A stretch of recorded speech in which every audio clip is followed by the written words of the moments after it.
A physical grocery store or a busy square is the visible shell of a market. Beneath that surface lies a dense network pulsing with data.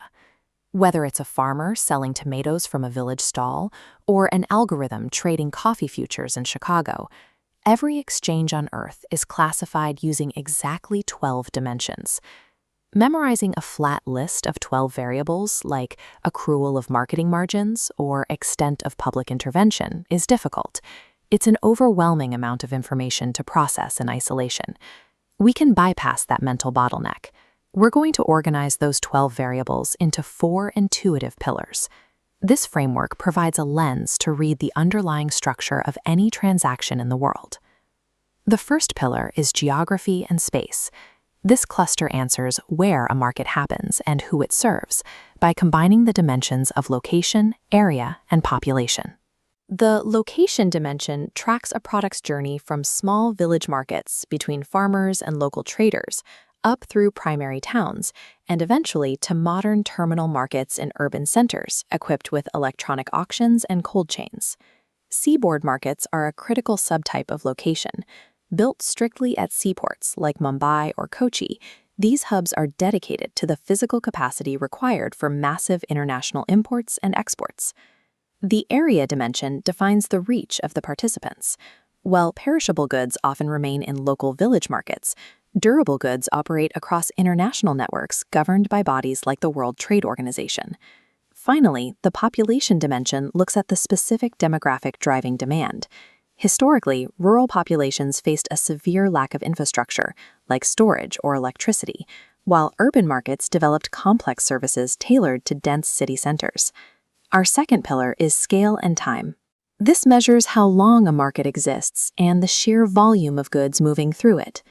The time span dimension ranges from short-period markets for fresh fish or milk that last only a few hours to secular markets that trade durable machinery and operate permanently. The volume dimension separates retail from wholesale. Wholesale operations act as the link between production and consumption. Here, commodities are aggregated in bulk to balance supply and discovery prices. We also track the stage of marketing, distinguishing between producing markets that assemble materials near the farm and consuming markets located in cities where production is inadequate to meet local demand. Geography and scale combine to set the physical boundaries and time limits for how raw materials travel from the source to the final consumer. The third pillar, goods and exchange, moves past physical boundaries to examine what is being traded and how the transaction is structured. The nature of commodities divides trade into tangible goods like wheat or cotton and capital markets. Capital markets deal in abstract instruments like bonds, shares, and precious metals. We can also measure the number of commodities. A general market offers everything from oil seeds to fiber crops, while a specialized market handles only a single product group. This cotton exchange building represents a highly specialized hub, creating an ecosystem dedicated strictly to the pricing and trading of one specific fiber. The nature of transactions tracks the timing of exchange. Spot markets require cash immediately after a sale, while forward markets trade on promises for delivery and payment at a future date. Our final pillar reveals the underlying power dynamics, the rules of the game.